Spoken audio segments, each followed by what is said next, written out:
sur Monaco Info. Aujourd'hui, au sommaire.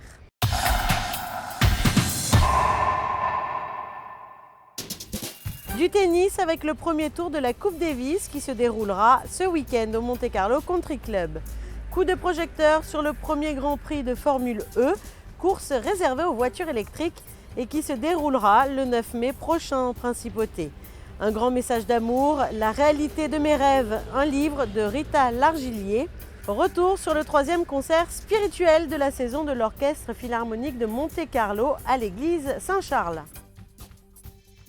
C'est l'événement majeur de ce week-end en sport. En tennis, Monaco affronte la Finlande au Monte Carlo Country Club à l'occasion du premier tour de la Coupe Davis. Frédéric Hélion vous présente cette confrontation. C'est tout simplement la plus prestigieuse des compétitions de tennis par équipe. La Coupe Davis est de retour au Monte Carlo Country Club avec le premier tour dans le groupe 2 de la zone euro-africaine. Monaco reçoit la Finlande. Les deux pays s'étaient déjà affrontés en 2009 et les Finlandais s'étaient imposés de justesse 3-2.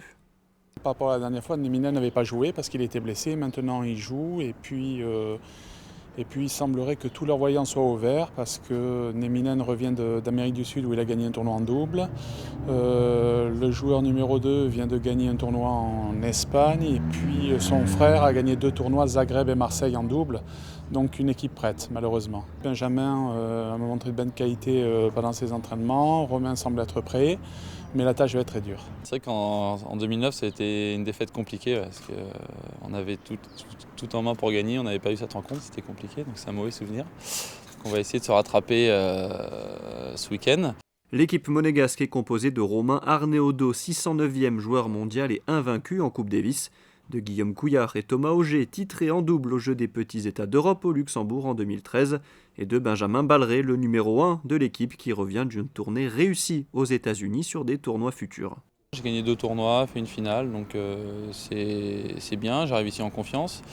Après, pour l'équipe, ça ne sert pas à grand-chose, parce que si tu perds ton match, que tu aies bien joué avant ou pas, ça leur change pas grand-chose à eux. Voilà, le but, c'est de rapporter des points pour l'équipe. Et voilà, le seul truc, c'est que je joue bien, je suis en confiance, et si ça peut m'aider à rapporter des points, c'est bien. En face, la Finlande s'appuie sur un numéro 1 expérimenté, Jarkko Nieminen, ex-numéro 13 mondial en 2006, et sur de jeunes joueurs talentueux comme les frères Kontinen. Début de cette confrontation vendredi matin avec le premier simple dès 11h. Nous vous en avons déjà parlé à plusieurs reprises sur Monaco Info. La Principauté accueillera le 9 mai prochain le premier Grand Prix de Formule E, une course réservée aux voitures électriques. La semaine dernière, la JCE a organisé avec Venturi un dîner-conférence pour présenter cette discipline. Frédéric Hélion. Jarno Trulli, Nick Heidfeld, Lucas Di Grassi ou encore Jean-Éric Vergne. Ces noms vous disent forcément quelque chose si vous suivez la Formule 1 depuis des années. Tous ces pilotes font partie cette saison du premier championnat de Formula I, une discipline réservée aux monoplaces électriques. La jeune chambre économique de Monaco organisait mardi dernier avec Venturi un dîner-débat à l'Automobile Club de Monaco. Objectif, mieux faire connaître ce monde de la Formule 1 électrique. C'était important pour nous, parce que c'est un événement majeur en Principauté sur l'année 2015. C'est le début de quelque chose aussi, puisqu'on a connu 100 ans de sport automobile avec des voitures à propulsion gasoil, essence. Et aujourd'hui, il y a une mutation qui se crée. Et donc on est au début d'un nouveau cycle, et la Principauté, comme toujours, et l'Automobile Club de Monaco sont en pointe dans ces domaines-là, comme il était il y a plusieurs dizaines d'années. Et c'est notre plaisir et notre honneur de les accompagner et de faire mieux connaître au public ces nouvelles voitures. L'écurie monégasque Venturi est engagée dans ce championnat avec comme pilotes Nick Heidfeld et Stéphane Sarrazin. Quelques membres du team Venturi étaient à l'ACM pour entrer un peu plus dans les détails et présenter ces bolides électriques. La puissance maximum autorisée, c'est 200 kW sur l'année 1 pendant la phase de qualification et 150 kW pendant la course. Donc je sais que les kilowatts, c'est pas forcément très parlant. Donc ça fait de l'ordre de 200 chevaux en course et 270 chevaux en qualification. Et puis à partir de l'année prochaine, vraisemblablement, il y aura une petite augmentation de la puissance. Donc on travaille sur des moteurs un peu plus puissants, beaucoup plus puissants pour l'année prochaine et avec une meilleure efficacité énergétique. Pour cette première saison en Formula E, toutes les monoplaces sont identiques. 8 constructeurs sont déjà engagés la saison prochaine, dont Venturi, avec une nouveauté, la possibilité de fabriquer son propre moteur, sa propre boîte de vitesse et vendre ses moteurs aux autres teams intéressés. Organisé au profit de la Fondation Princesse Grace, le bal de la Rose se tiendra cette année le samedi 28 mars prochain au Sporting. Pour cette 61e édition, c'est le styliste Karl Lagerfeld, ami de son Altesse Royale, la Princesse de Hanovre, qui a imaginé et qui composera à la Salle des Étoiles un univers art déco. Un bal de la Rose qui se réinvente donc en célébrant l'un des plus élégants mouvements artistiques et architecturaux. Un grand message d'amour à présent. Rita Largillier revient sur son parcours extraordinaire dans son livre intitulé « La réalité de mes rêves », portrait d'une femme qui a voué sa vie aux autres par Ottilia Ferré. Altruiste, voilà le mot qui définit le mieux Rita Largillier.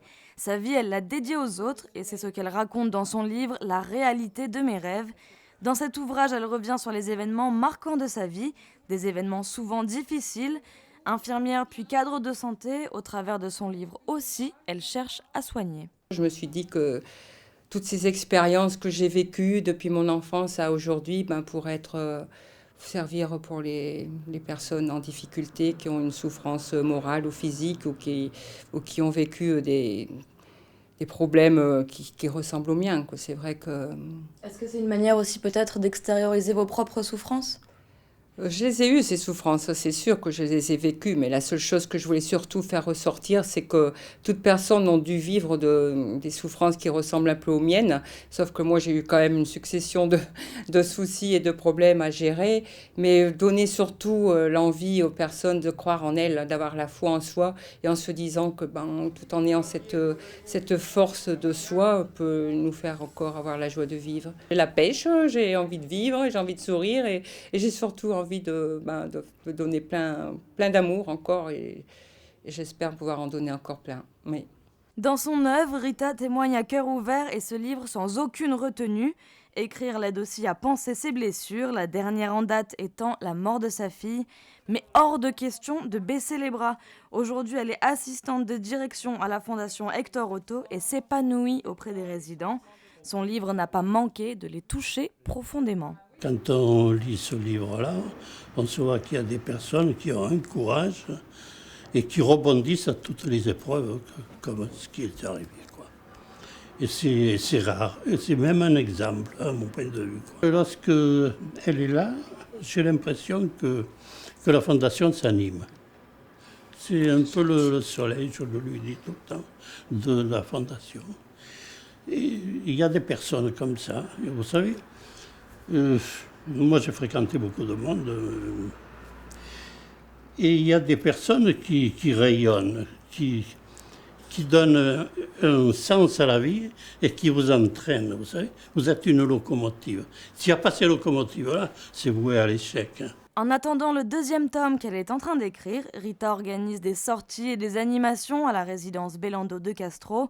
Elle est aussi en train de mettre en place l'association Aurore, qui est un groupe de parole. Mais d'ici la parution du prochain bouquin, Rita continue de chanter sa bonne humeur. Viens donner, viens chanter tes baisers, tes doux yeux langoureux m'ensorcellent, ton doux chant émouvant nous appelle. Rikita, jolie fleur d'amour, on voudrait te garder pour toujours. Et en plus, elle est belle.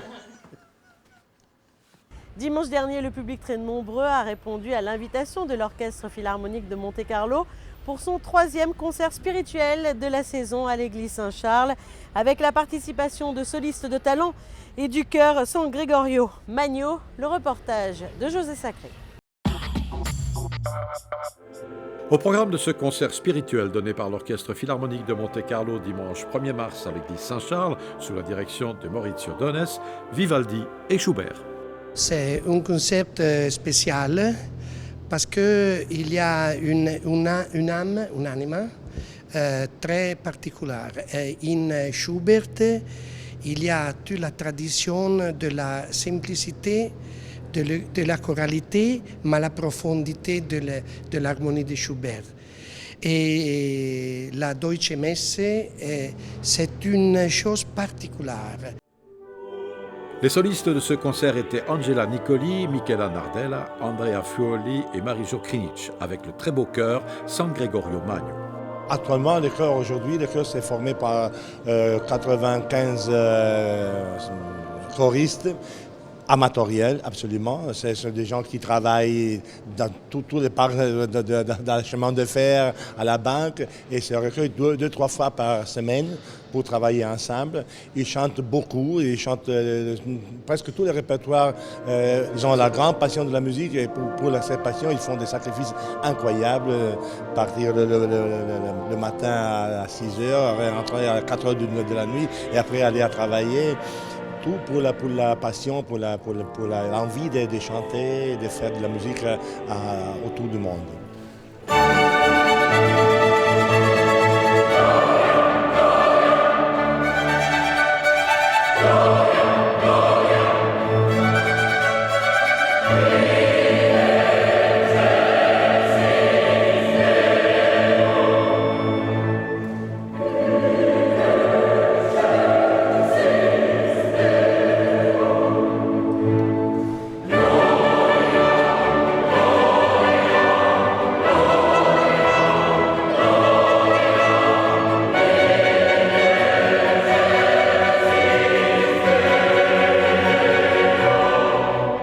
Gloria di Vivaldi è una delle più note composizioni insieme al Magnificat. Ce Gloria est l'une des plus célèbres compositions de Vivaldi avec le Magnificat.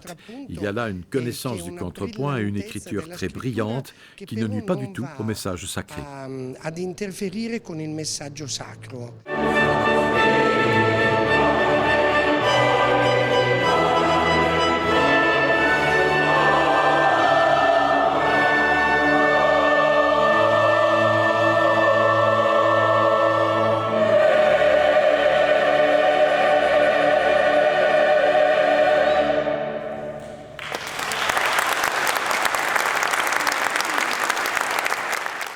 Passons à présent en revue votre carte météorologique pour les jours à venir. Jeudi, préparez-vous, il fera très frais au lever du jour. Durant toute la journée, le vent soufflera assez fort, chassant ainsi les nuages et laissant apparaître un ciel bien bleu. Des températures proches des normales, oscillant entre 7 et 14 degrés. Vendredi, peu de changements côté temps avec un ciel dégagé et des températures en hausse. Comptez 16 degrés pour les maximales. La journée de samedi sera douce et ensoleillée. Quant à celle de dimanche, elle sera tout aussi agréable et sera même en avance sur le calendrier, malgré un soleil un peu plus voilé. À présent, la suite de vos programmes sur Monaco Info et quant à nous, on se retrouve très vite. À bientôt.